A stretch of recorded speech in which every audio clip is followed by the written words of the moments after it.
Então vamos lá, quando a gente recebeu o convite da Petro-Angola para falar de conteúdo local, a ideia é trazer aqui hoje uma perspectiva nova, uma apresentação nova a respeito de conteúdo local, e cujo objetivo como o Patrício falou na introdução, é a gente tentar entender e mostrar o porquê que o conteúdo local no Brasil ele é o que é hoje, né?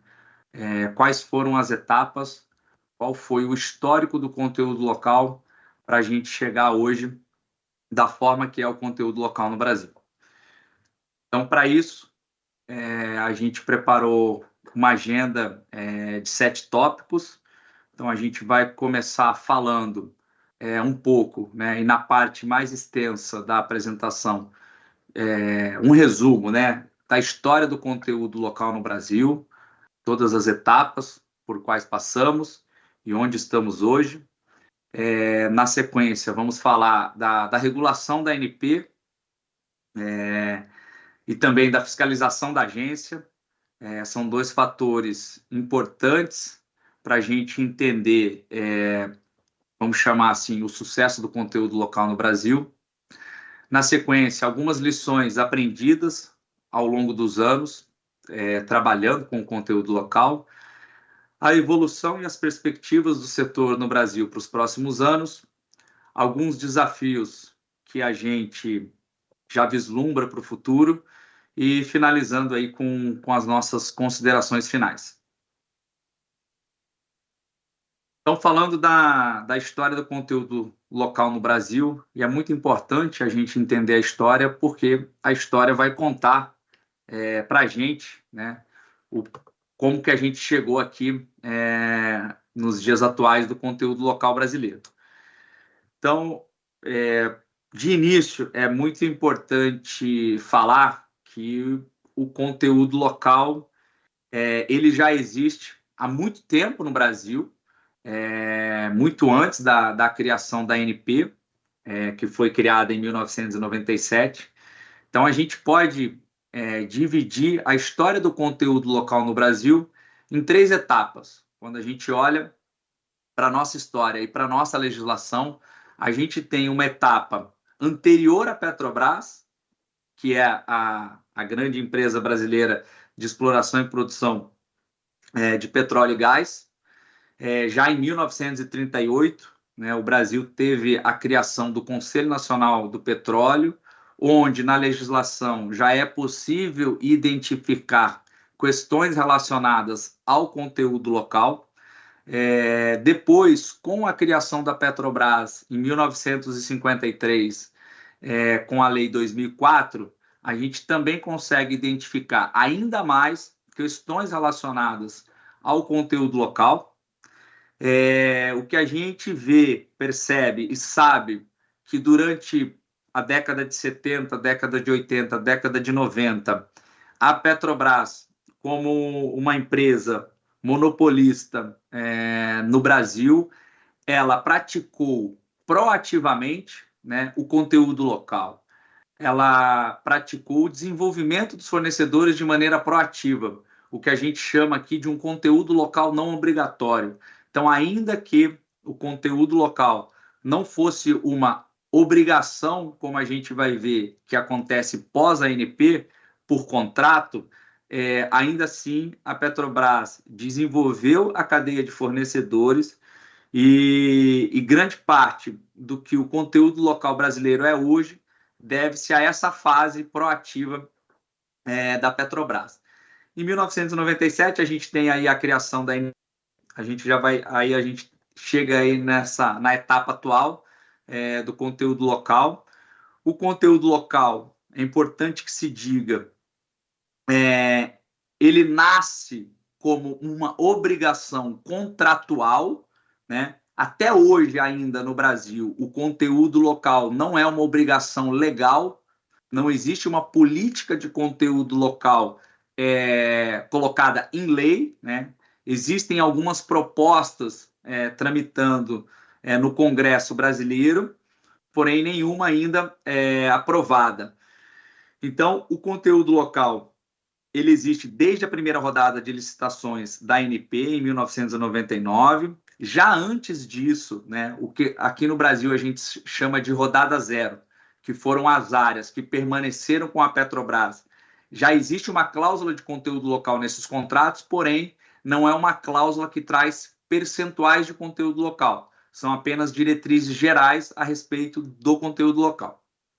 E mais especificamente em lei, o que a gente tem hoje de conteúdo local é a definição. Então, em 2010, com a lei 12.351, que é a chamada lei da partilha, passa então a definir o que é conteúdo local e traz algumas diretrizes mais objetivas para o Conselho Nacional de Política Energética relacionadas ao conteúdo local.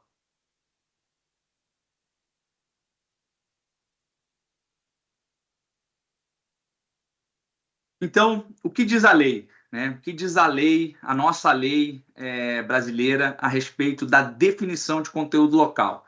É uma definição objetiva, é uma proporção entre o valor dos bens produzidos e dos serviços prestados no Brasil para a execução do contrato sobre o valor total dos bens utilizados e dos serviços prestados com a finalidade de execução do contrato. Né?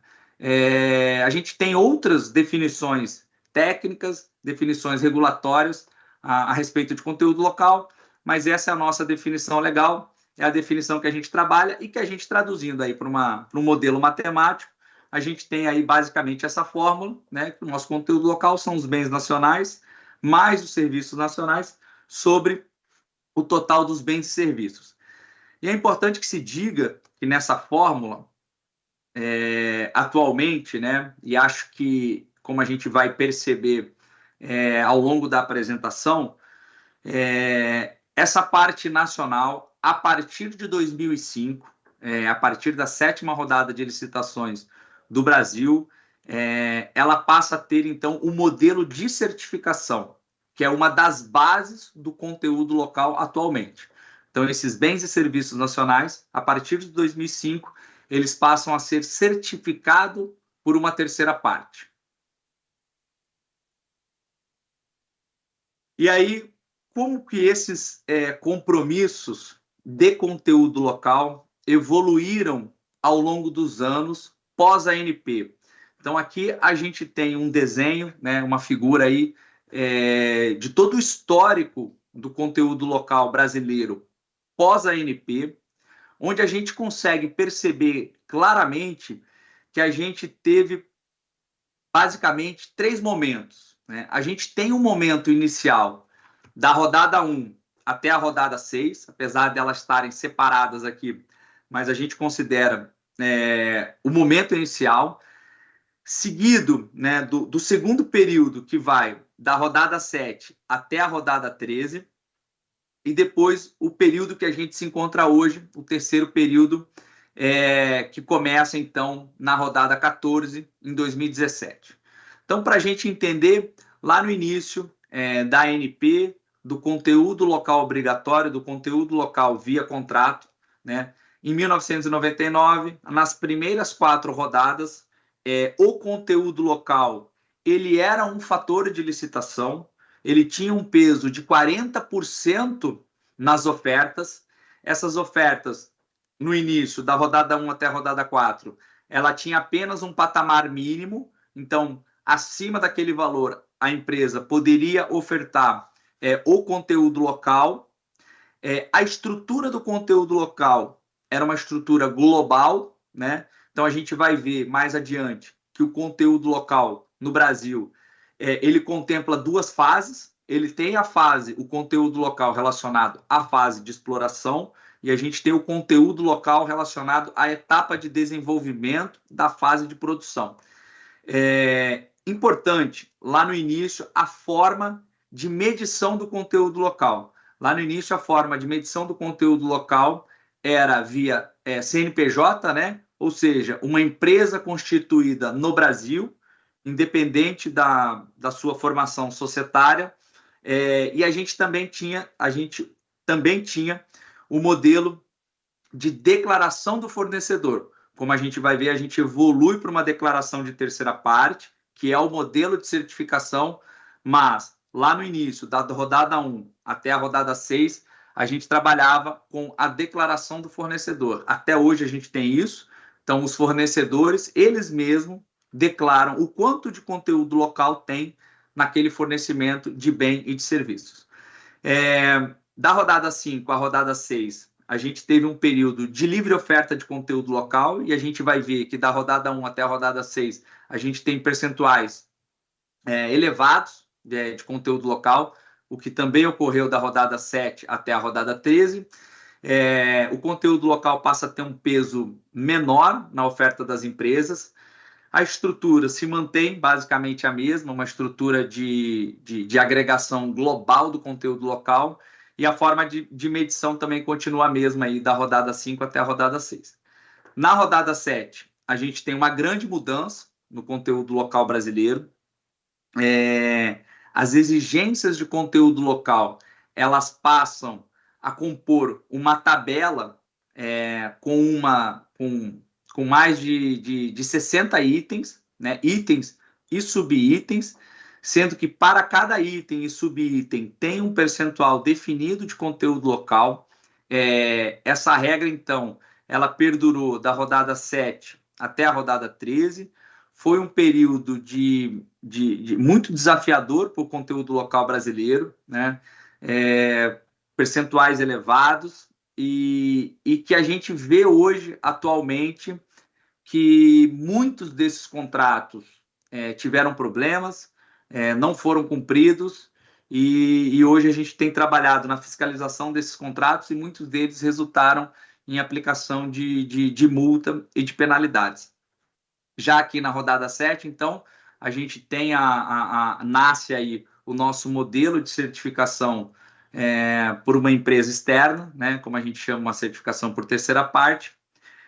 E aí a gente chega em 2017. Em 2017 é um momento importante do conteúdo local no Brasil. É feita toda uma rediscussão do conteúdo local. A ANP, juntamente com o governo, juntamente com as empresas, e então a gente passa a partir daí ter o que a gente chama hoje da nova política de conteúdo local no Brasil, né? O conteúdo local, então, ele deixa de ser um fator de leilão, ele não tem mais peso na oferta das empresas, a gente passa a trabalhar com percentuais fixos, a gente não tem mais a livre oferta de conteúdo local, a gente não tem mais a variação. Então, hoje a gente trabalha com compromissos fixos e uma estrutura global para alguns itens e outros itens, como a gente vai ver adiante, divididos no que a gente chama de macrogrupos, e a gente continua aí com a medição via certificação por terceira parte. O arranjo institucional do conteúdo local brasileiro é importante se destacar o papel da ANP e o papel do governo, né? Então, a gente tem aqui o Conselho Nacional de Política Energética. O Conselho Nacional de Política Energética, ele é o dono da política. É o Conselho Nacional de Política Energética, o CNPE, que define as diretrizes do conteúdo local. Com base nas definições do CNPE, é que a ANP trabalha. A ANP, então, com essas diretrizes, que são emanadas do CNPE via resolução, a gente implementa essas diretrizes, a gente regulamenta, fiscaliza, acompanha e subsidia, então, o Ministério de Minas e Energia, para que o Ministério de Minas e Energia, então, leve ao Conselho Nacional de Política Energética as informações necessárias, então, para eventuais reformulações da política de conteúdo local. Como, inclusive, isso tem acontecido no Brasil atualmente. Como a gente vai ver mais adiante, no final do ano passado, a gente teve uma publicação de uma resolução do CNPE alterando os percentuais mínimos de conteúdo local para as rodadas futuras no Brasil. Além disso, essa semana mesmo, a gente teve o envio de um projeto de lei por parte do presidente Lula, relacionado a questões de conteúdo local no Brasil. Falando das cláusulas contratuais, né? Então, pós ANP, quando ocorre, então, o nascimento do conteúdo local obrigatório, o conteúdo local em contrato, a gente tem, basicamente, a nossa cláusula de conteúdo local dividida nesses 7 itens, né? Esses itens, eles existem desde a primeira rodada de licitações da ANP em 1999. Então, o que traz, né, o que existe dentro da cláusula de conteúdo local? A gente inicia ali com a cláusula de preferência e igualdade de condições, onde diz que os operadores, as empresas petrolíferas, devem dar preferência e igualdade de condições a empresas brasileiras, observado preço, prazo e qualidade. A cláusula traz, talvez aí a parte mais conhecida e talvez a mais importante do conteúdo local, os percentuais mínimos de conteúdo local que devem ser cumpridos e qual é a sua estrutura, se é uma estrutura global, se é uma estrutura itemizada, como a gente viu da rodada 7 até a rodada 13, ou se é uma estrutura de macrogrupo, como a gente tem hoje. A cláusula traz a forma de comprovação, né? Se vai ser via CNPJ, se vai ser declaração do fornecedor ou via certificação de terceira parte, o período de apuração, ou seja, em qual momento que o conteúdo local ele deve ser medido e fiscalizado, as obrigações relacionadas ao envio de informações, e aqui a gente está falando do envio de informações do operador para a ANP, os relatórios de conteúdo local, que é a nossa ferramenta básica de fiscalização, as regras, né, o cálculo relacionados à multa por descumprimento e também informações a respeito da transferência de excedente, que é um mecanismo que existe dentro da cláusula de conteúdo local, que possibilita a transferência de excedentes de conteúdo local de uma fase para outra, da fase de exploração para a etapa de desenvolvimento ou dentro da etapa de desenvolvimento entre os grupos que existem de conteúdo local. Esse projeto de lei que eu mencionei, que foi enviado para o Congresso Brasileiro essa semana pelo presidente Lula, ele trata exatamente da questão da transferência de excedente, né? Possibilitando que essa transferência de excedente ela possa ser feita entre contratos. Hoje, essa transferência de excedente ela só pode ser feita dentro do próprio contrato, mas a proposta do governo agora atual é que isso possa ser feita entre os contratos.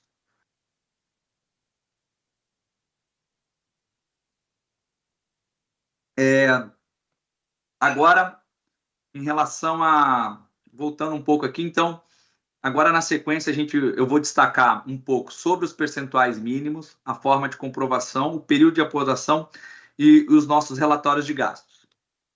Então, o que a gente tem hoje de percentuais mínimos, tá?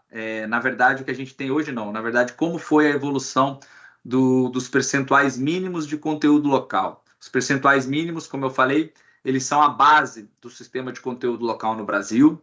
Da rodada 1 até a rodada 13, a gente tem aqui na parte esquerda da tela a média dos percentuais de conteúdo local que foram ofertados, que foram contratados. Então, nessa cor mais clara, a gente tem o percentual médio de conteúdo local ofertado para a fase de exploração, e nessa barra mais escura, o percentual médio de conteúdo local para a etapa de desenvolvimento. Como eu coloquei lá atrás, nessas rodadas, principalmente aqui entre a rodada 5 e a rodada 13, tivemos altas ofertas de conteúdo local no Brasil. Chama atenção os valores da rodada 5 e a rodada 6, que são os maiores valores de ofertas médias de conteúdo local. Foram as 2 rodadas de licitação onde a oferta foi livre e lembrando que nesse período o conteúdo local ele tinha um peso na empresa ganhadora da licitação. Então, esses valores eles foram ofertados em valores altos e isso resultou, em muitos casos, em aplicação de multas por descumprimento do conteúdo local. Aqui na parte direita da tela, a gente vai ter, a partir de 2015, a partir da rodada 14, a nossa estrutura atual dos percentuais mínimos de conteúdo local. Então, como a gente trabalha hoje. Então, a gente tem uma obrigação para áreas terrestres, na fase de exploração, de 50% de conteúdo local e na etapa de desenvolvimento também de 50%. Para áreas marítimas, na fase de exploração, a gente tem um percentual mínimo de 18% de conteúdo local e na etapa de desenvolvimento, a gente tem o que a gente chama de macrogrupos. A gente tem o macrogrupo de construção de poço, com uma obrigação mínima de 25% de conteúdo local, o macrogrupo de sistema de coleta e escoamento com 40% de conteúdo local e para as unidades estacionárias de produção, as FPSOs, 25% de conteúdo local. Como eu falei, agora recentemente, no final do ano passado, a gente teve uma nova resolução do CNPE para as rodadas futuras de licitação aqui no Brasil, que alterou basicamente 2 percentuais. Então, para áreas marítimas, na fase de exploração, a gente saiu de 18% de conteúdo local mínimo para 30%, e no macrogrupo de construção de poço, a gente saiu de um percentual mínimo de 25% para 30%. Essa resolução do CNPE também traz algumas outras diretrizes adicionais de conteúdo local relacionadas à questão da transferência de excedente. Diferente do projeto de lei que eu já mencionei, essa resolução do CNPE, ela também traz uma nova possibilidade de transferência de excedente entre contratos relacionado ao macrogrupo de sistema de coleta e escoamento e de unidade estacionária de produção. O projeto de lei agora, ele visa, na verdade, fornecer liberdade total para que haja excedente de conteúdo local entre contratos. O objetivo do governo brasileiro, nesse caso, é buscar a execução de conteúdo local nos contratos atuais, não somente nos contratos futuros. Por quê? Porque todo contrato que vai ser assinado agora vai levar um tempo, né, para executar o conteúdo local e para a gente chegar lá na frente, aferir, medir e fiscalizar. Então, a ideia é que a gente tenha mais conteúdo local hoje, permitindo que haja, então, essa transferência de excedente, esse incentivo que se faça mais conteúdo local nos contratos atuais. Falando um pouco dos nossos modelos, né, que existiram ao longo do tempo de comprovação do que é conteúdo local no Brasil. Lá no início, nas primeiras rodadas, a regra era CNPJ, que é uma empresa constituída sob as leis brasileiras, ou seja, se fosse uma empresa constituída no Brasil, o fornecimento do bem ou do serviço, ele seria contabilizado como 100% nacional. Esse modelo evoluiu, passando então para a declaração do fornecedor, ou seja, o próprio fornecedor do bem ou do serviço, ele faz uma declaração de qual é o percentual de conteúdo brasileiro que existe naquele fornecimento. É claro que, né, existem aí problemas relacionados a isso, e por isso mesmo esse modelo evoluiu então para o que a gente tem hoje aqui no Brasil, que é uma certificação por um organismo de certificação que ele mede e afere a nacionalidade dos componentes e dos serviços que foram utilizados naquele fornecimento. Então, a ideia é que a gente tenha, de fato, a captura de todo o conteúdo nacional exato que existe naquele fornecimento. Independe da nacionalidade e da propriedade do fornecedor, como em alguns outros modelos.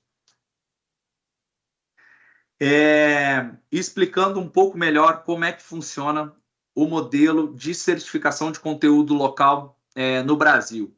A gente considera esse modelo um importante avanço frente aos modelos anteriores, já que a gente tem aí uma maior confiabilidade e uma maior acurácia de medição do conteúdo local.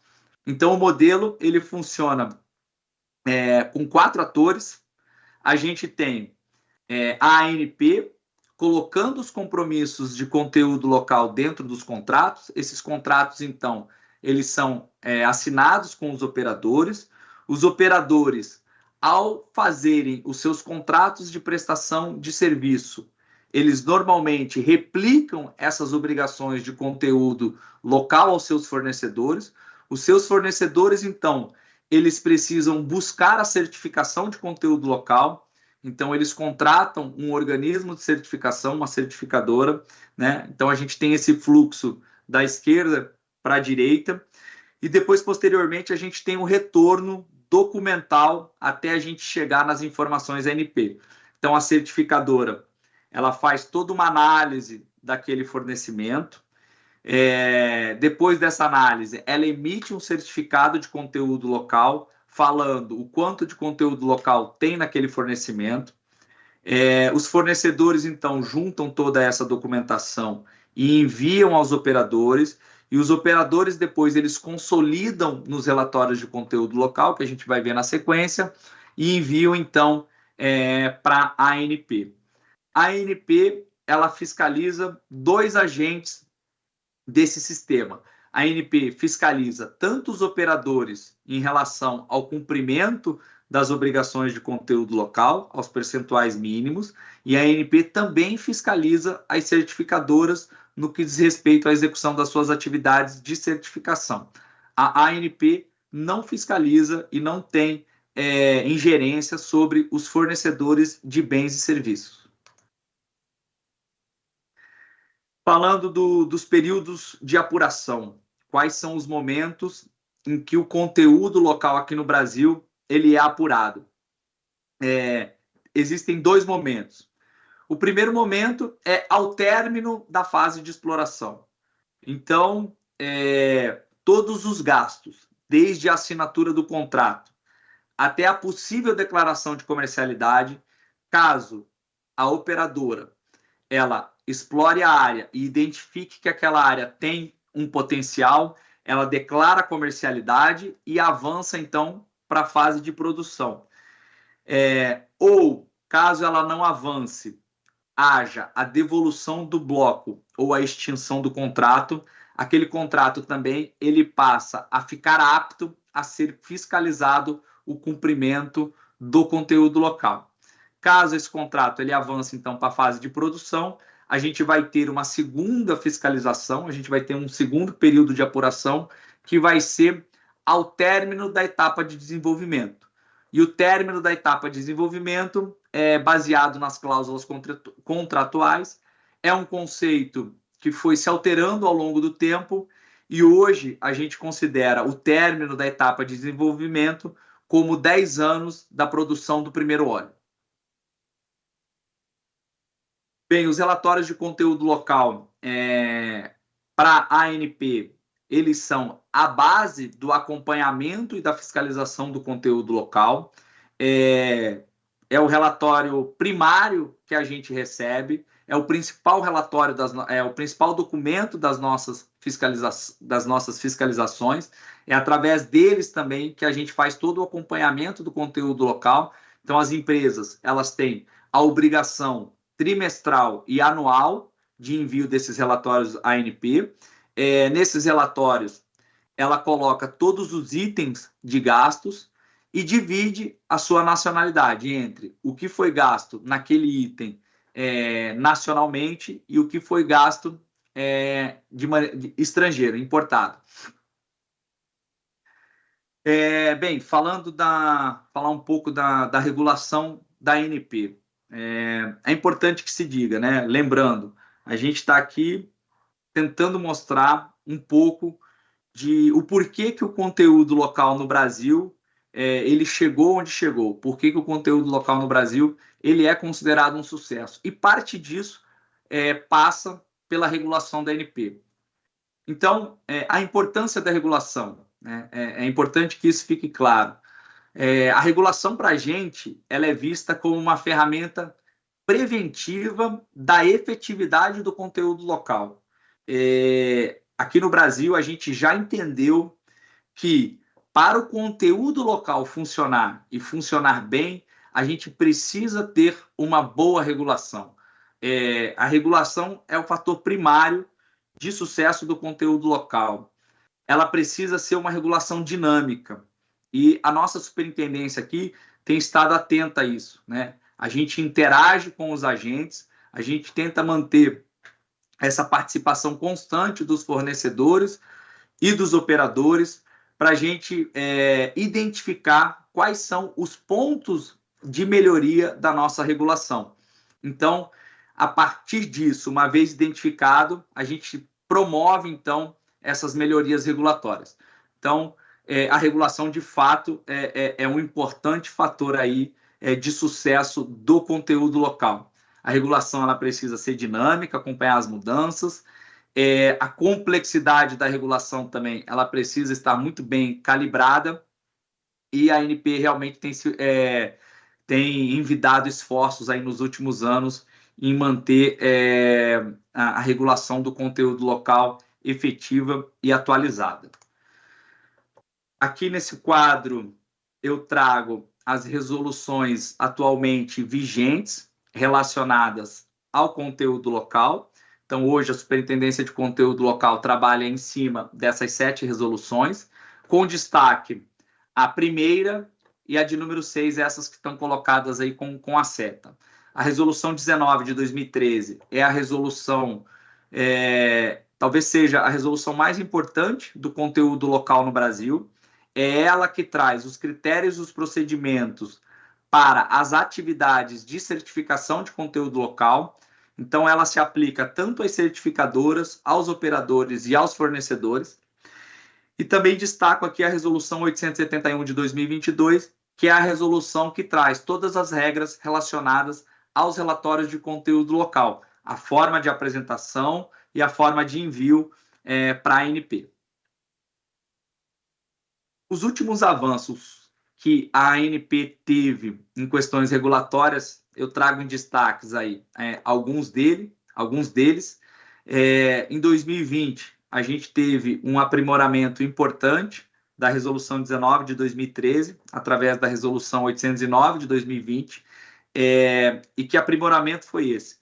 Foi permitir a certificação de conteúdo local de fornecimentos estrangeiros que tenham fornecimentos nacionais incorporados.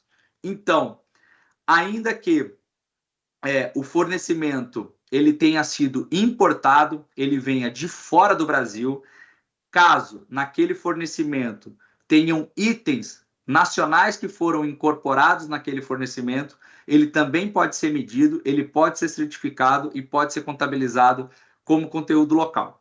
Em 2021, eu trago aqui em destaque a Resolução 848 de 2021. É uma resolução pioneira no âmbito da ANP, pois essa resolução ela passa a permitir a celebração de termo de ajustamento de conduta por descumprimento da cláusula de conteúdo local. Então, como eu disse lá atrás, da rodada 7 até a rodada 13, tivemos aí um conteúdo local desafiador, foram aplicadas muitas multas nesse período, e agora, em 2021, então, a ANP regulamentou o TAC, o Termo de Ajustamento de Conduta, com o objetivo de retornar a política original, porque a política original não é multa, a política original é investimento local. Então, agora, com a celebração dos TACs, a gente converte as multas na possibilidade da realização de novos investimentos em conteúdo local. Em 2023, a gente teve mais um avanço na Resolução 19 de 2013, né? Aqui, em relação às FPSOs estrangeiras, sem documento, sem nota fiscal. Então, parte das FPSOs no Brasil, elas são afretadas, arrendadas, e esses sistemas não possuem nota fiscal quando eles ingressam no país. Então, a gente passou a definir uma forma de medição do valor das FPSOs a partir de 2023. E agora, mais recentemente, no final do ano passado, a gente fez uma nova resolução trazendo novos requisitos e procedimentos para a autorização pela ANP das empresas certificadoras de conteúdo local.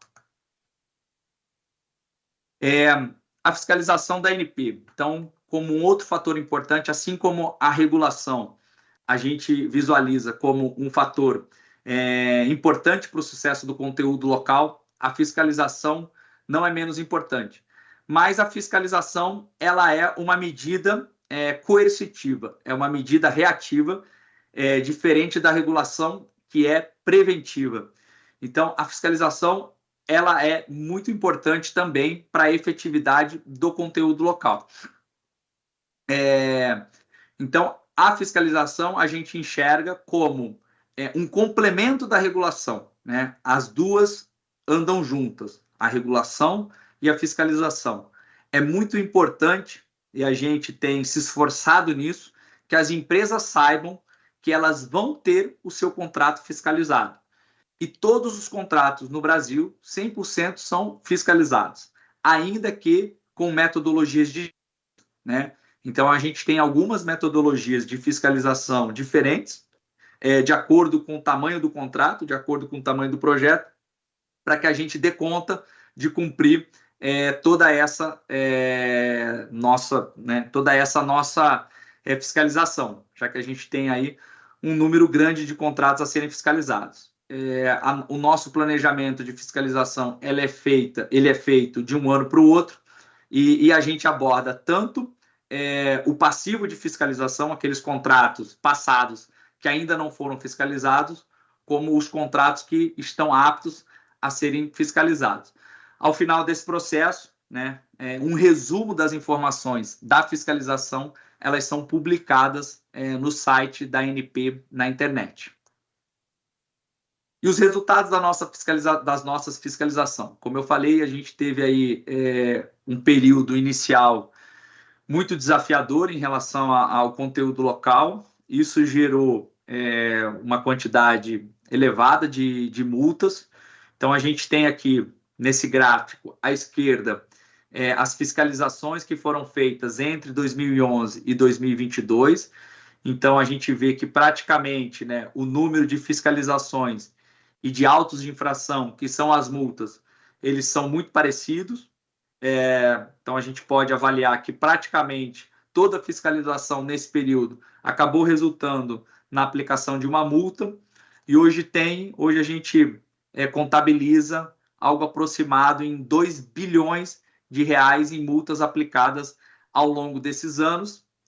Desses 2 bilhões de reais, algo em torno de 500 a 600 milhões de reais foram pagos pelas empresas, e essa outra parte, então, aproximadamente 1,5 bilhão, é o que hoje está sujeito à celebração de TAC, de termo de ajustamento de conduta, e atualmente no país a gente já celebrou mais de 26 TACs, e praticamente todas essas multas que foram aplicadas nesse período estão sendo convertidas em novos investimentos em conteúdo local.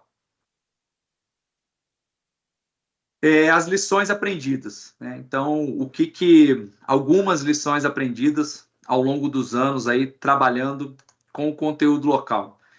Bem, a primeira delas, né, e uma lição importante é a calibração do conteúdo local. É a gente saber observar os custos e os benefícios do conteúdo local, né? Saber que não existem só benefícios, mas que existem custos atrelados ao conteúdo local, para a gente conseguir fazer essa boa calibração do conteúdo local dentro dos contratos, né? Então, naquele arranjo institucional, a ANP faz o monitoramento do conteúdo local, a gente se mantém em constante interação com o Ministério de Minas e Energia, e o Ministério de Minas e Energia, então, faz as suas análises e subsidia o Conselho Nacional de Política Energética. Então, é muito importante a gente ter em mente esses custos e esses benefícios que estão aí na tela. E, para o equilíbrio desses custos e benefícios, é importante que a gente observe a capacidade de entrega da nossa indústria nacional. É por isso que a gente se mantém em constante interação com as associações do setor. Outra variável é a atração de investimentos. Então, a gente precisa bem calibrar o conteúdo local para que a gente atraia esses investimentos e também sem deixar de ter em mente o tempo de maturação desses investimentos, associado ainda a riscos e incertezas cada vez maiores relacionados à indústria de petróleo e gás. Falando, então, ainda das lições aprendidas, então, o que a gente tem hoje no Brasil, a gente enxerga o conteúdo local, a gente precisa ter no conteúdo local flexibilidade e moderação. Em função desse longo período de maturação dos investimentos, então, um projeto de óleo e gás é um projeto que leva anos. Nesses anos, a gente tem muitas incertezas nesse período, né?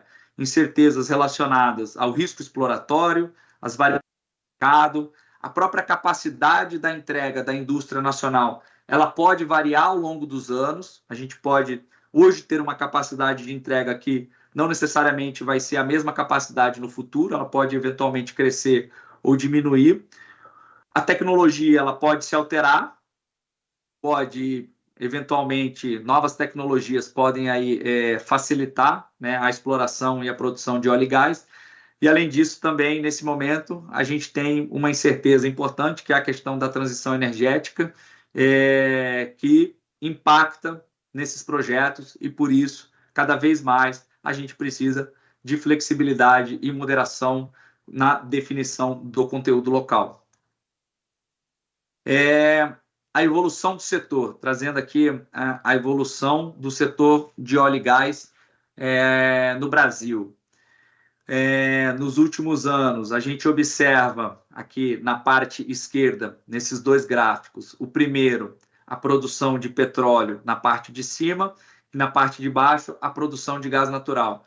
Então, a gente observa aí um crescimento da produção brasileira nos últimos anos, e na parte direita do slide, a gente tem as perspectivas de crescimento da produção de petróleo e de gás natural para os próximos anos.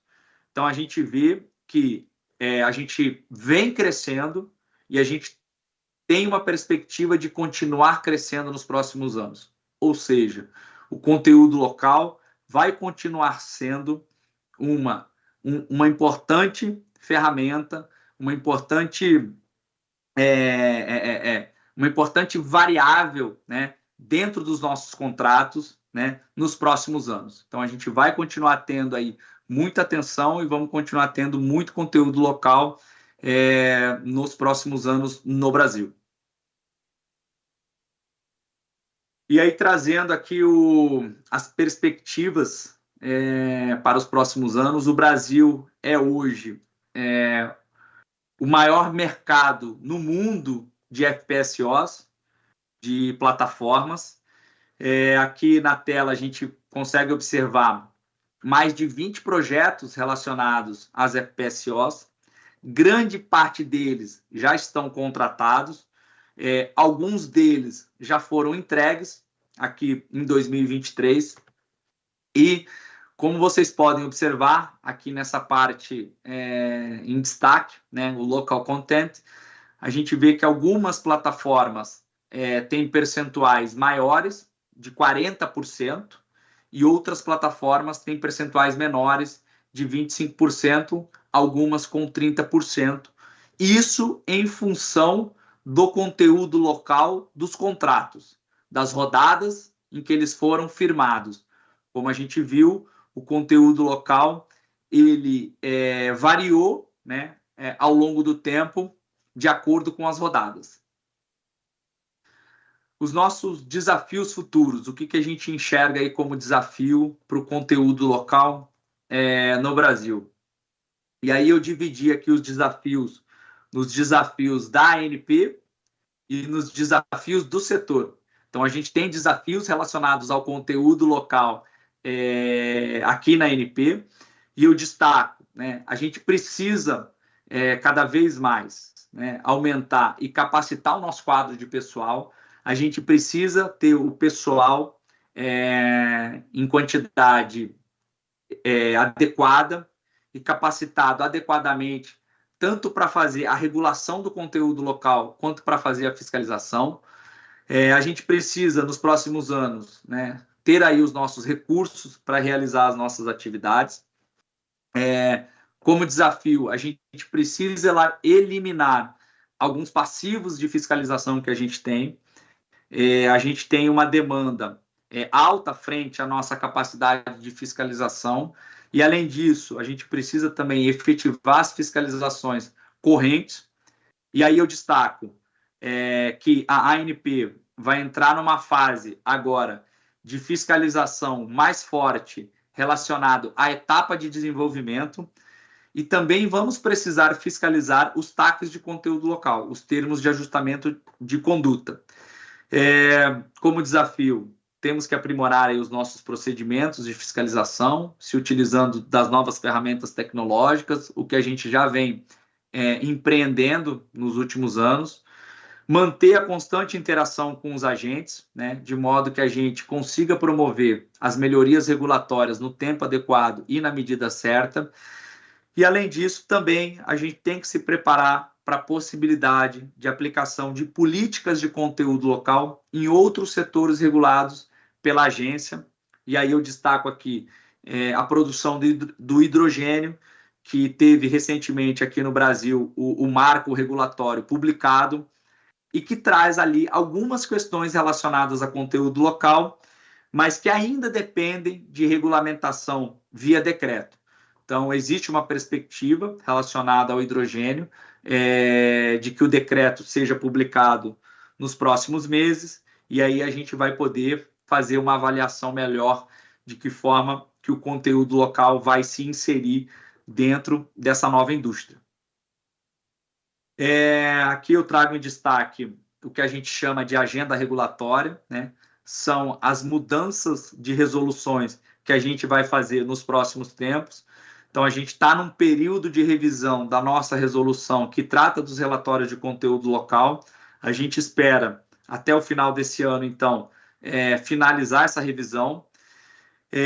Na sequência, a gente vai fazer uma consolidação da nossa resolução de certificação, publicando uma nova resolução, mas essa nova resolução, o objetivo principal dela vai ser uma consolidação normativa, porque a resolução 19 de 2013, como eu destaquei, como principal regramento do conteúdo local, ela passou por várias mudanças ao longo dos anos, ela tem várias resoluções que alteram ela, então agora a gente vai consolidar tudo numa única resolução. E futuramente a ANP foi chamada aí pelo CNPE a fazer a regulamentação do que a gente chama da cláusula contratual de preferência. O Conselho Nacional de Política Energética entende que a ANP precisa regulamentar essa cláusula, trazendo aí condições mais claras no que diz respeito à preferência e de contratação de fornecedores locais. Os desafios do setor. Então, aqui no conteúdo local no Brasil, a gente tem desafios tanto para os operadores, tem desafios para as certificadoras e também para os fornecedores.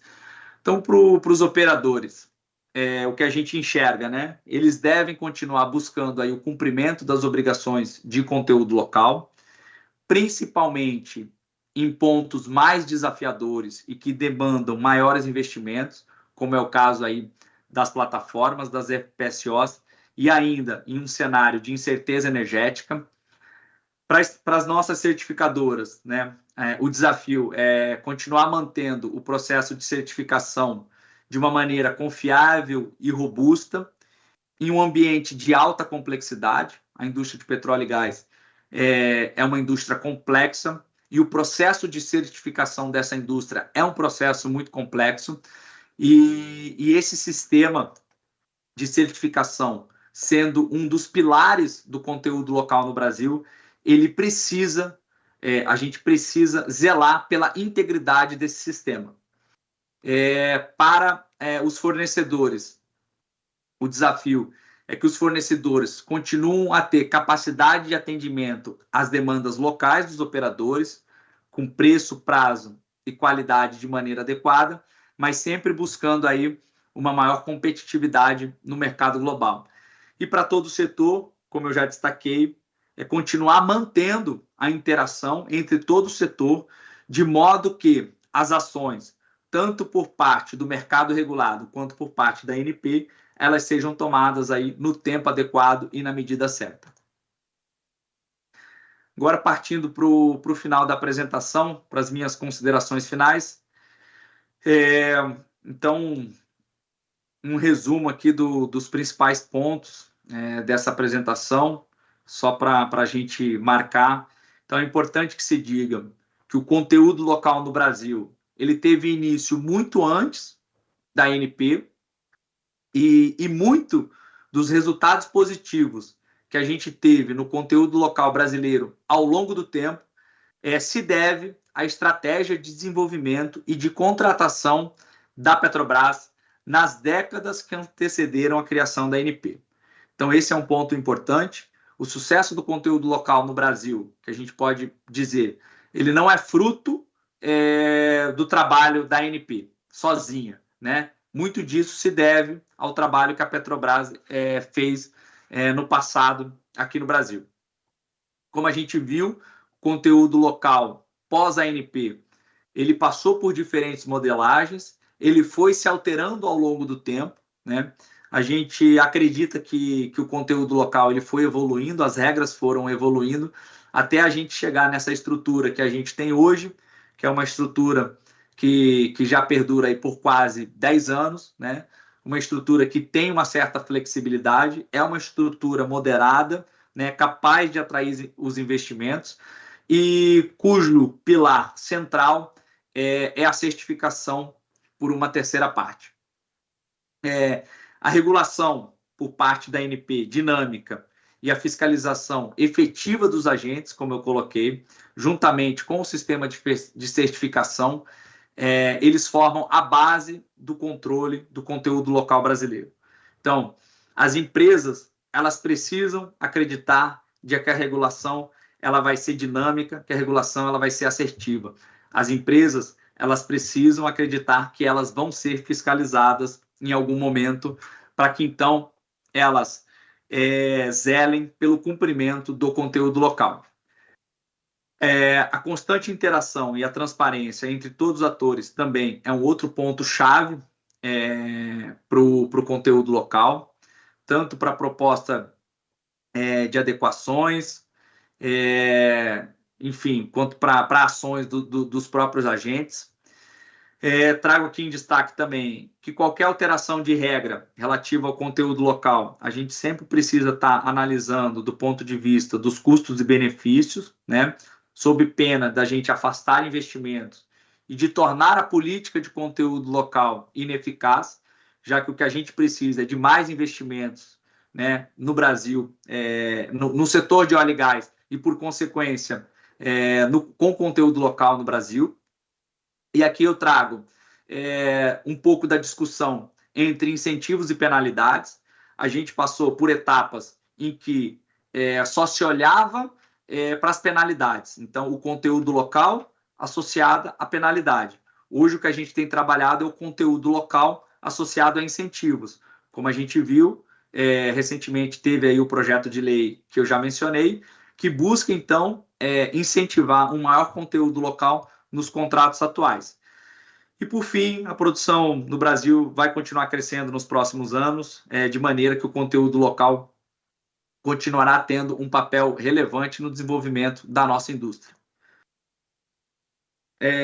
A transparência, eu trouxe aqui para as considerações finais, a transparência também é um fator importante de sucesso do conteúdo local. A ANP tem trabalhado cada vez mais em trazer as informações que ela detém a respeito dos investimentos e de conteúdo local para a sociedade. Nos últimos anos, a ANP tem se empenhado em colocar essas informações num formato mais dinâmico, mais amigável. Então, a agência tem trabalhado aí com a publicação de painéis dinâmicos e alguns deles estão disponíveis e podem ser consultados aí no site da agência. E, por fim, destacar aqui onde está o conteúdo local, lá dentro do site da ANP, em assuntos, a gente tem a exploração e produção, conteúdo local, e a gente tem cada um dos itens relacionados ao conteúdo local brasileiro, tanto a parte de autorização de certificadoras, a parte de certificação, fiscalização. Temos aqui uma parte nova relacionada ao termo de ajustamento de conduta, os nossos relatórios de conteúdo local, todos esses dados estão públicos, estão nesses painéis que eu mencionei aí no slide anterior. Então, era isso que eu tinha para apresentar. Agradeço muito a atenção de todos. Peço desculpas se passei um pouco do tempo, se falei um pouco rápido, e fico à disposição para quaisquer dúvidas.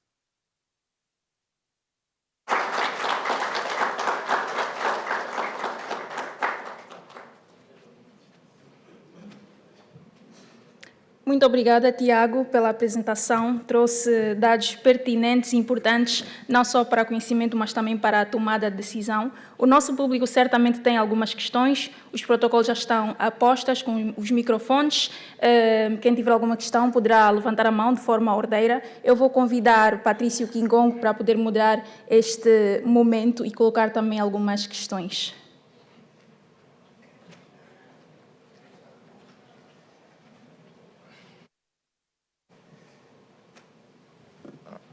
Tiago, mais uma vez gostaria de agradecer a ti.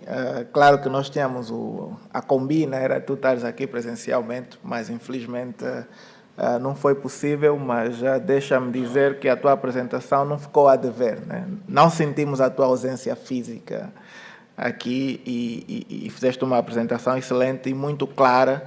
E como eu disse ontem, essa apresentação vai de encontro aos nossos interesses e às nossas necessidades cá em Angola. Então, olha, muito obrigado. E também aqui, de forma muito humble, aqui dizer que estão de parabéns o Brasil por essa máquina toda que vocês têm construída em torno do conteúdo local. É um desafio grande, não é fácil ter essa capacidade de monitoria e também de execução ao conteúdo local.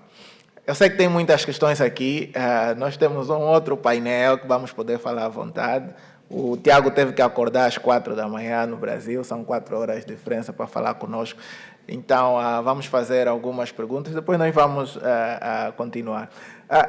Eu tenho 3 perguntas rápidas, e eu sei que vai satisfazer também a necessidade de muita gente. Eu queria saber, Tiago, assim, em curtas palavras, qual é o real benefício do conteúdo local no setor petrolífero para a economia brasileira, para o cidadão brasileiro? Por que vocês, brasileiros, decidiram optar pelo conteúdo local e quem foi a entidade? Se foi uma discussão promovida pelos empresários ou se foi efetivamente uma visão governamental para implementar o conteúdo local no Brasil? Obrigado, Patrício, pela pergunta. Não é uma pergunta simples, portanto, a resposta também não é simples. Veja, é importante, né? Eu destaquei ali durante a apresentação o nosso arranjo institucional relacionado ao conteúdo local, né? O papel da ANP, o papel do Ministério e o papel do CNPE. Essa parte mais vamos dizer assim, de medição dos benefícios do conteúdo local é algo mais relacionado ao formulador da política de conteúdo local, que é o Ministério de Minas e Energia, juntamente com o CNPE, tá? Mas, ainda assim, eu vou tentar aqui responder a sua pergunta. Em que momento, né? Como eu coloquei na apresentação, eu acho que o Brasil decidiu fazer conteúdo local muito antes do conteúdo local ser uma obrigação contratual. O Brasil resolveu fazer conteúdo local através da Petrobras no passado. A Petrobras conseguiu desenvolver a cadeia de fornecimento, ela conseguiu desenvolver uma cadeia de fornecimento robusta no Brasil para as suas necessidades. E depois isso veio, né? Isso quando chega a ANP, e isso se torna uma obrigação, e aí tentando responder parte da sua pergunta, né? Isso não nasce na lei, isso nasce diretamente dentro dos contratos, né? Então, a ANP, na primeira rodada de licitações, lá em 1999, o conteúdo local entra, né, já entra diretamente dentro do edital e do contrato, né? As pessoas que estavam na época provavelmente entenderam, né, que era preciso trazer o conteúdo local que já era feito naturalmente pela Petrobras nos anos anteriores para dentro dos contratos, para que esse conteúdo local ele não se perdesse, né, que ele se mantivesse, então, ao longo dos anos. E eu acredito que tenha sido isso que aconteceu. Bem, os benefícios são benefícios, como a gente pode dizer, são benefícios difusos. É difícil a gente apontar um benefício específico. Então, o que a gente observa naturalmente, né, em algumas regiões aqui do Brasil, algumas regiões que conseguiram, né, se desenvolver, e aí quando eu falo regiões, assim, alguns estados, algumas partes, que desenvolveram as suas indústrias para o setor de óleo e gás, né, e isso naturalmente traz ali o benefício do desenvolvimento industrial, do desenvolvimento tecnológico, do emprego e da renda local, e isso a gente consegue perceber em algumas indústrias aqui no Brasil, em algumas cadeias de fornecimento específicas. A gente tem algumas indústrias brasileiras mais notáveis, né? Como é o caso da WEG, na parte aí de motores, mas a gente aqui na agência, a gente não tem uma análise específica separando o que de fato foi influência do conteúdo local do setor de petróleo e gás nessas indústrias e o que não foi. Muito obrigado. E por que vocês certificam os bens e os serviços e não as empresas? Isso é uma opção do Brasil, do modelo, né? Me parece que em outros locais, eu não sei como funciona, acho que em Angola, em outros países, mas me parece que existe a certificação das empresas, mas a opção aqui foi pela certificação do fornecimento do bem e do serviço, né? Porque eu acredito que quando o sistema de certificação, as regras de certificação no Brasil, elas foram feitas, né? E elas foram feitas lá em 2005, a opção foi por certificar exatamente, né? Vamos dizer assim, tentar medir, aferir o que de fato naquele fornecimento, naquele bem, naquela máquina, naquele equipamento ou naquele serviço, o que é nacional, né? Sem necessariamente olhar para a empresa, né? Então, para o Brasil, o fato da constituição da empresa, né? O quadro societário da empresa, aqui no Brasil, ou até mesmo uma empresa estando fora do Brasil, né? Como a gente viu a partir de 2020, a ANP passou a permitir a certificação de fornecimentos, de alguns fornecimentos estrangeiros, né? Então, eu acredito que seja uma opção, né? Porque a gente entende que talvez o mais adequado seja a gente fazer aí uma certificação do fornecimento, do bem, da máquina, do equipamento e do serviço, do que fazer a certificação da empresa. E vocês, quando aplicam multas para o conteúdo local, não têm o receio das empresas multadas abandonarem a indústria? Vocês hoje têm mais empresas brasileiras a fornecer serviço no Brasil ou têm mais empresas estrangeiras? Em termos de percentual, há mais empresas brasileiras a prestarem bens e serviços na indústria ou são mais empresas estrangeiras? Com relação às multas, a resposta é não, a gente não tem esse receio de eventualmente afastar as empresas aqui do Brasil. As empresas, elas conhecem muito bem as regras de conteúdo local, elas conhecem os contratos, conhecem de que forma que o cálculo da multa vai ser feita no caso de descumprimento. Então, assim, faz parte do trabalho da ANP fazer essa fiscalização e caso haja um descumprimento aqui no Brasil, obrigatoriamente, a gente tem que aplicar a multa. E essa multa tem alguns pontos relacionados à questão da multa, né? A empresa ela pode se valer de algum desconto para o pagamento dessa multa e, como a gente viu mais recentemente, também pode ter aí a celebração de termo de ajustamento de conduta para algumas multas que foram aplicadas. Com relação a essa divisão de empresas brasileiras e empresas estrangeiras, o que a gente observa, hoje a gente tem, isso pode ser consultado no site da ANP na internet, nos painéis dinâmicos, a gente tem um alto percentual de conteúdo local em alguns setores, em alguns grupos específicos, mas no geral, né, eu poderia dizer e como esses dados eles estão públicos e podem ser consultados, a gente tem aí 50%, né, meio a meio. Então a gente tem aí 50% de conteúdo local e 50% estrangeiro. Tá, muito obrigado. Eu vou passar agora aqui a plateia, vi que o Noah tem aqui questões para fazer. Por favor, Noah. Senhora, muito obrigado. Chamo-me Noah Paulo. Tendo em conta a base técnica e tecnológica do Brasil, e também hoje, quando falamos de exploração em águas profundas e ultraprofundas, a Petrobras está na vanguarda, isso é sabido do nosso setor.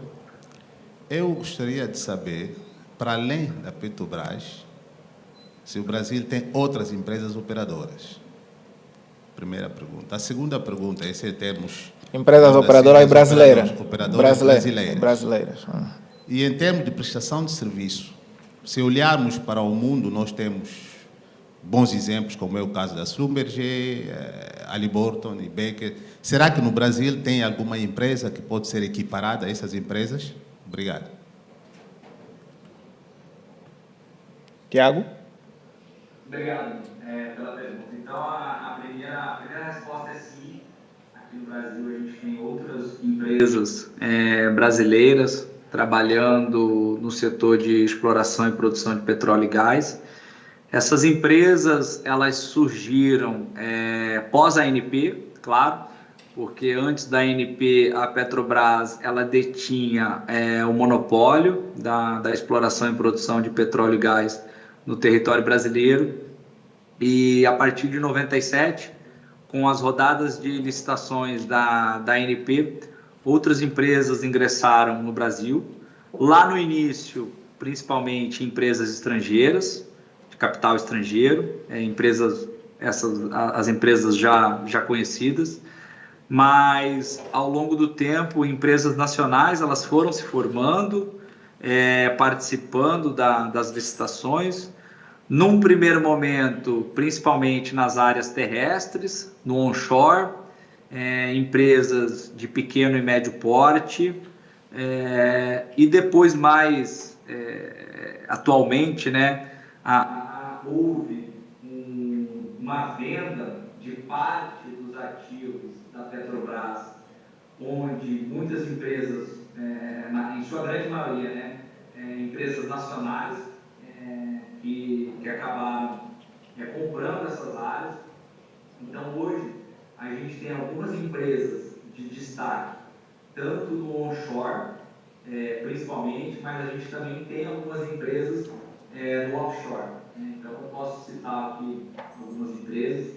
Então, no onshore, a gente tem a PetroRecôncavo, a gente tem a Origem, no offshore, a gente tem a Prio, né, a antiga PetroRio, a gente tem a Enalta, então são empresas, a gente tem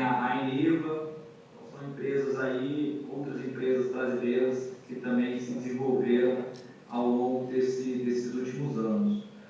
Com relação à sua segunda pergunta... Prestadora de serviço. Prestador de serviço. Serviço.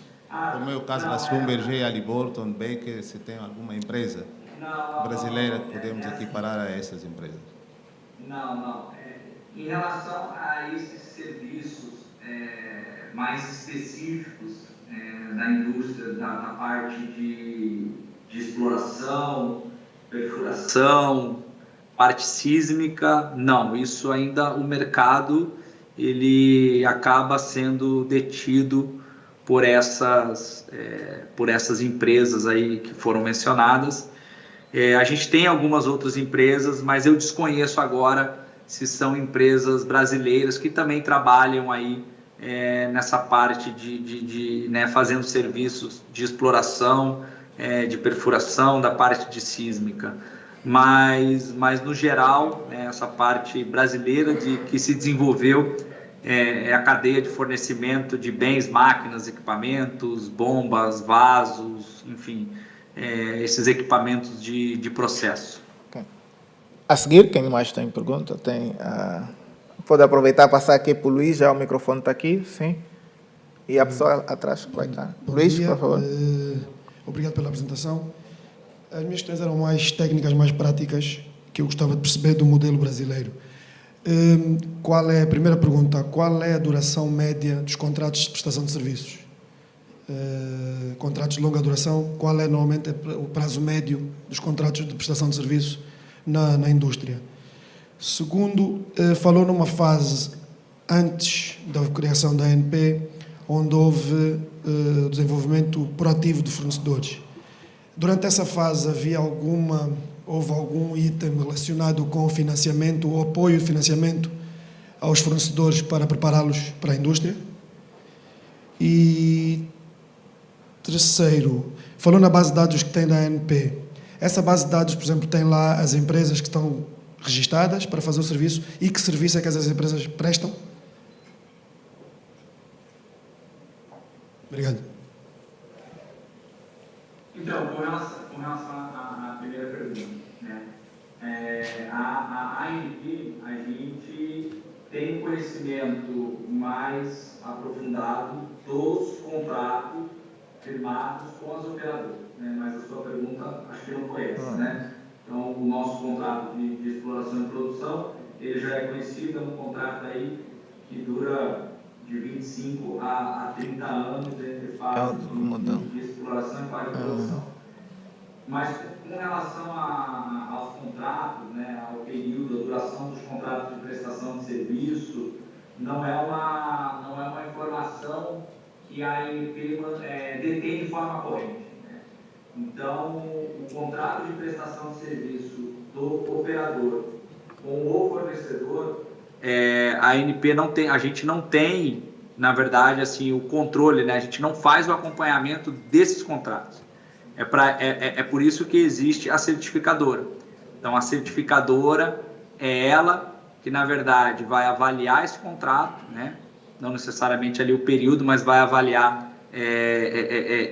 o fornecimento, e vai poder fazer, então, a medição, a análise e gerar, então, o certificado de conteúdo local. Então, eu não saberia te responder exatamente o período de duração desses contratos de prestação de serviço, até porque eu imagino que são muitos, tanto a prestação de serviço quanto os contratos de fornecimento de bens. Tem, o que a gente sabe são modelos distintos, A própria Petrobras aí tem uma série de contratos e nessa parte de prestação de serviços, alguns contratos mais específicos, acho que com tempo limitado, e outros contratos mais amplos, aí, que eles chamam até de contrato guarda-chuva, para uma utilização por um prazo mais alargado. Com relação à segunda pergunta, me desculpa. A informação dos relatórios. Foi em relação à fase que falou de desenvolvimento proativo de fornecedores, que foi antes da criação da ANP. se o governo tinha alguma uma premissa em relação ao financiamento ou apoio ao financiamento dessas entidades. Perfeito. O que a gente pode perceber que no passado, e não só no passado, como também em tempos recentes, já após a ANP, o governo sim empreendeu alguns programas de incentivo, de benefícios para essa indústria, enfim, benefícios fiscais, tributários e também de capacitação, né? Então, a gente consegue identificar ao longo do tempo que sim, tiveram programas específicos de incentivo para o desenvolvimento dessa cadeia e até hoje a gente percebe aí algumas iniciativas nesse sentido. Ok, acho que a última questão tem a ver com a transparência, o relatório, o nível de relatório que vocês colocam disponível no vosso website. Vocês focam mais nos serviços que são prestados ou nas empresas que prestam esse serviço, a nível de relatório?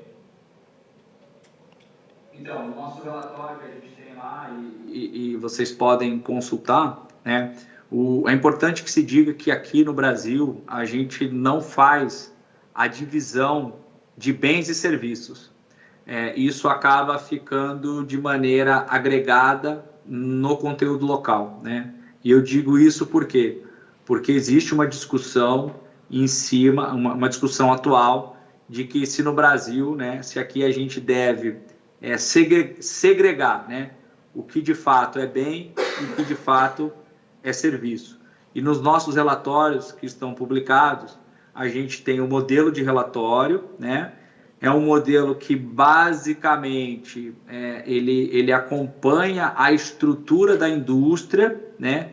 Desde a parte da exploração, passando por todas as etapas da exploração e entrando então nas etapas de desenvolvimento e produção. Então a gente tem esses diversos itens e os valores estão então para esses itens acumulados, eles não são segregados em bens e serviços, estão publicados basicamente em duas colunas, né? O que a gente tem daquele serviço ou daquele bem que está de maneira agregada, o que foi nacional e o que é estrangeiro. Essa é uma informação que quem presta para a ANP são os operadores. Então, a gente recebe essa informação dos operadores e essas informações é que a gente publica dessa forma no site da ANP. Então, significa que vocês não se focam, de acordo com a tua explanação, não se focam a propriedade da empresa, se é de um cidadão brasileiro, ou se é de um cidadão angolano, ou se é mista, mas vocês focam-se no serviço, se é efetivamente nacional ou não, não na constituição da empresa. Focam-se no serviço. Ok. No serviço e equipamento, não se a empresa pertence a um estrangeiro, não. Se o serviço é nacional e se o bem é nacional, vocês consideram conteúdo local. Se o quadro societário da empresa é constituído por angolanos, mas o serviço ele foi realizado por uma mão de obra brasileira, a gente considera aquilo como conteúdo local. A gente não olha para a constituição da empresa, a gente olha para o serviço, quem realizou o serviço, né? E o mesmo a gente faz com relação à máquina, equipamentos, bens, sistemas. Ok, muito bom. Eu tenho uma questão lá embaixo. Vou aceitar mais uma aqui, que tem aqui nesse lado, e vamos terminar por aqui. Temos que ir para o coffee break. Por favor. O meu nome é Félix Cambuta e tenho uma pergunta para o Sr. Tiago. Tem a ver com a divulgação dos dados à sociedade sobre o conteúdo local. Eu gostaria de saber quais são os meios que o Brasil usa para divulgar as informações sobre o conteúdo local, quais são os meios de comunicação usados. Muito obrigado pela pergunta. Bem, além dos meios que eu já coloquei aqui, né, que o principal é o site da ANP, é a página da ANP na internet, onde os nossos dados são publicados aí, de maneira ostensiva, de maneira dinâmica. A gente tenta manter esses dados os mais atualizados possíveis e, enfim, grande parte dos nossos painéis eles estão agregados a nossas bases de dados aí.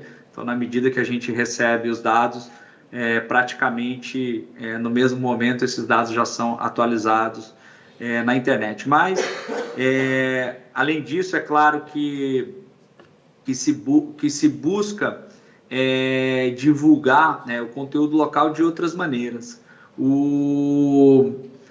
Aqui no Brasil, né, a gente tem no nosso processo de regulação, no processo em que a gente faz as nossas resoluções, né, a gente tem aí o que a gente chama de participação social.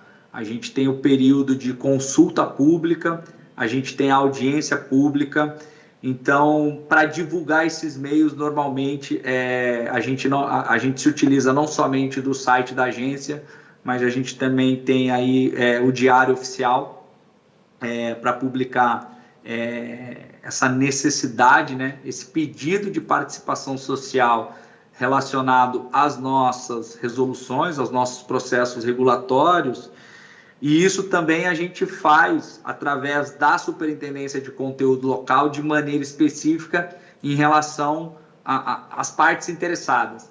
Então, também a gente, no nosso dia a dia, a gente faz o envio aí de comunicações, de ofícios, né, para as associações, para os sindicatos, para as empresas relacionadas ao conteúdo local e também chamam elas a participarem e a conhecer das nossas informações do dado relacionado ao conteúdo local. Muito obrigado, Tiago. Tem aí a última pergunta, se faz favor. Tem mais uma aqui, o microfone aqui à frente. E a senhora, se faz favor.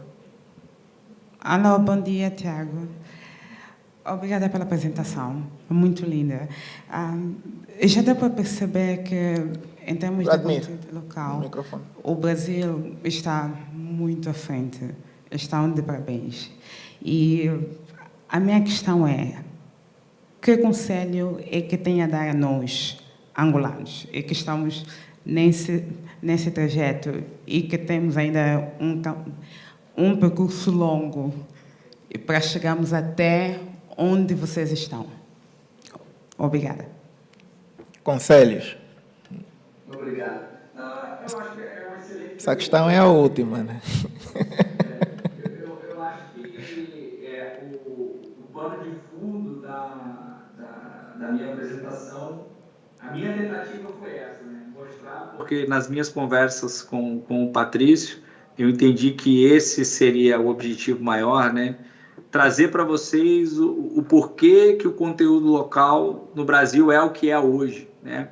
E aí, na minha apresentação ali, eu tentei trazer algumas lições, alguns conselhos, né? E eu diria que do ponto de vista da ANP, aí eu posso falar pela agência, né? Eu acho que eu destaquei aqui alguns pontos e vou colocar. Eu acho que o primeiro é uma boa regulação, né? E uma boa regulação, uma regulação assertiva, uma regulação bem feita, bem medida. E para isso, para você fazer uma boa regulamentação do conteúdo local, boas regras de conteúdo local, você precisa estar em constante interação com os agentes interessados, né? Com a sua indústria, né? Você tem que entender a capacidade de entrega da sua indústria local, você tem que estar interagindo ali com os outros atores, com os operadores, com o próprio governo, né? Para fazer esse desenho do conteúdo local de maneira adequada, né? De uma maneira equilibrada. O que a gente vê no Brasil é que a gente apanhou bastante também nesse período da ANP, né? E quando eu digo apanhou, a gente estabeleceu regras, né? Regras foram estabelecidas que não foram cumpridas. E o objetivo do conteúdo local não é esse, né? A gente não quer, na verdade, aplicar a multa. Pelo contrário, a gente quer que, na verdade, os investimentos locais eles sejam feitos, né? E por isso mesmo agora o Brasil resolveu poder fornecer aí a possibilidade de celebrar TAC e, novamente, dar uma segunda chance às empresas em fazer investimentos locais. Então, eu acho que uma boa regulação, a fiscalização também ela é fundamental por parte do órgão regulador. O órgão regulador precisa fiscalizar, as empresas precisam ter consciência de que elas vão ser fiscalizadas, porque a gente percebe também que ao longo do tempo muitas empresas elas parecem, né, que talvez assim não colocaram muita confiança de que o conteúdo local de fato seria fiscalizado. Então, hoje essa consciência, a gente sente que essa consciência mudou por parte das empresas. Então, elas sabem que elas vão ter os seus contratos fiscalizados e a gente tem observado aí uma maior atenção relacionada a isso, relacionada ao conteúdo local. Então, eu diria que uma boa regulação, fiscalização e essa interação aí entre todos os agentes para que o conteúdo local ele seja calibrado de maneira correta. Se eu falar aqui que você, né, que tem que fazer certificação ou que a certificação não tem que ser da empresa, tem que ser a certificação do fornecimento, eu acho que isso é uma questão de opção e de modelo de cada país. Mas a parte da regulamentação, da fiscalização e da interação, eu acredito que é fundamental aí como uma base, para formar uma base sólida de desenvolvimento do conteúdo local. Muito obrigado, Tiago. Tem aqui a última pergunta aqui à frente. Bom dia a todos. Bom dia, Tiago. Bom dia, Patrício. Muito obrigado. Os meus agradecimentos pelo convite. Tiago, a minha pergunta para si é como é que o Brasil irá implementar AI no conteúdo local? Inteligência artificial no conteúdo local. Inteligência artificial, né? Agora tá na moda aí a inteligência artificial. A gente ainda não sabe exatamente de que forma que ela vai nos ajudar, né? A gente já sabe que tem empresas, e aí quando eu digo empresas, eu posso falar das certificadoras, tá? A gente sabe porque a gente já conversou com algumas certificadoras e o que elas falam é que elas estão desenvolvendo, né, aplicando essas novas ferramentas de inteligência artificial e outras, blockchain, para facilitar, né, para aprimorar esse processo de certificação. Então, a gente ainda não parou para entender exatamente como que isso vai funcionar, mas o que acontece? A gente espera, né, pelo menos na parte da certificação, que a gente saia de um trabalho muito manual, muito particularizado, né? Porque o que a gente percebe é que o processo da certificação ele é um processo complexo, ele é um processo até relativamente demorado, né? E a gente tem aí ganhos de tempo e de qualidade nesse processo de certificação com aplicação de inteligência artificial, tá? É isso que as certificadoras têm trazido para a gente em algumas conversas que a gente vem tendo sobre esse assunto. Além disso, a ANP ela lançou recentemente um novo programa de desafio tecnológico. Então, também colocando aí a possibilidade de desenvolvimento por parte de startups relacionados a problemas da indústria, problemas da ANP, né, relacionados aí a desafios tecnológicos, e a gente espera também que com esse novo programa a gente possa receber aí mais contribuições de que forma que a inteligência artificial ou essas outras ferramentas elas vão poder contribuir para a melhoria, né, do nosso conteúdo local, seja da medição, seja da fiscalização, seja por parte das empresas. É mais ou menos isso que a gente tem pensado e conversado no momento. Tiago, olha, muito obrigado. Eu, para fechar mesmo, acho que é uma pergunta que não deveria ficar sem esclarecimento.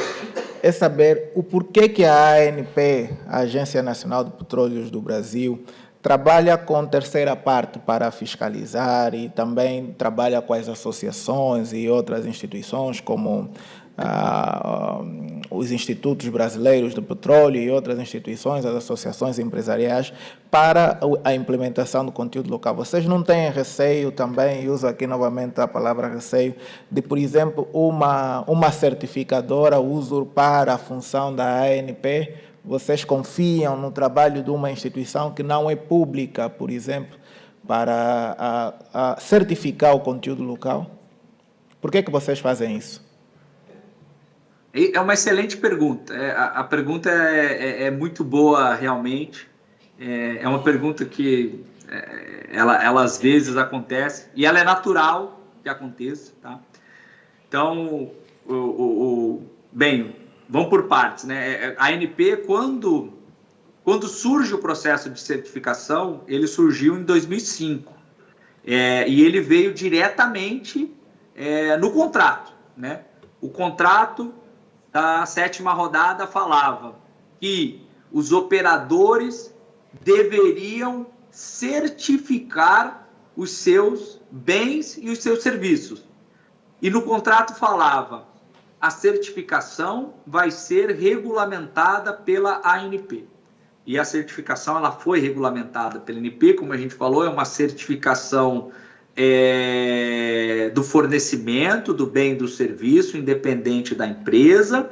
E a ANP, quando lá atrás ela fez esse modelo de certificação, a gente no Brasil tem uma outra instituição, né, que é o Inmetro, que trabalha com certificação. O Inmetro no Brasil é o órgão certificador. Então, a ANP ela se espelhou no modelo do Inmetro. E esse modelo é um modelo de certificação de terceira parte, né? É uma empresa que, como a gente chama, terceira parte, então ela deve ser isenta, ela deve ser confiável, né? Ela não pode ter nenhum tipo de conflito de interesse com a operadora. É claro que ela é uma contratada tanto do operador, que faz as suas certificações também direta, e ela é uma contratada do fornecedor, que faz a certificação. E o fornecedor é contratado do operador. E aí é claro que vem essa preocupação. Então, tentando responder a sua pergunta com mais 2 pontos. Né? O primeiro ponto é que a gente tem uma resolução hoje, que é a resolução 963 de 2023, que eu coloquei ali num slide. Ela traz todas as regras que a certificadora precisa cumprir para ser uma certificadora. Então, essas regras, elas tentam, de toda forma, trazer maior confiabilidade, afastar o risco do conflito de interesse, para que isso não ocorra. Mas a gente sabe que isso é um risco, né? Isso pode ocorrer. E, por isso, a gente também fiscaliza a certificadora.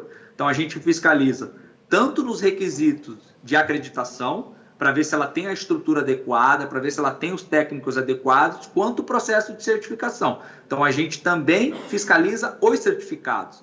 Então, a gente verifica se de fato, né, é lógico que é de maneira amostral, mas a gente também fiscaliza os certificados. A certificadora ela precisa saber que ela vai ser fiscalizada. E se a gente identificar algum problema nisso, né, ela também pode sofrer penalidades. E a última parte, mas não menos importante, caso a ANP fosse fazer a certificação, né? E veja, não é isso que está colocado no contrato. No contrato está falando que as operadoras vão ter que certificar os seus fornecimentos e a ANP regulamentou. A ANP eventualmente poderia trazer para ela essa obrigação de fazer, né? Porque a certificadora é como você falou, realmente ela é como se, aqui no Brasil, algumas pessoas falam que ela é o braço da ANP, né? A mão longa da ANP. E de fato é isso. Se a gente trouxesse isso para dentro da agência, muito provavelmente a gente não teria condições de fazer esse processo de certificação. Então, a gente faz a fiscalização em 2 frentes. A gente fiscaliza a certificadora no processo de certificação e a gente fiscaliza o operador das informações enviadas, e é claro que a gente faz o cruzamento da informação dos gastos com os certificados, né? Então, a gente entende que, tendo regras rígidas e robustas para o processo de acreditação, de certificação, fazendo a fiscalização dos dois e não tendo uma capacidade hoje para fazer esse processo de certificação na própria ANP, a gente entende que o modelo funciona dessa forma. Existem riscos, mas a gente tenta minimizar com essas fiscalizações. E, além disso, qualquer dúvida que a certificadora tenha em relação ao processo de certificação, que às vezes é complexo, ela tem que consultar a ANP. Então, ela consulta a ANP, caso tenha qualquer dúvida, ela consulta, a ANP responde e emite orientações, e essas orientações elas são publicadas no site e elas passam a valer para todas as certificadoras a partir daquele momento.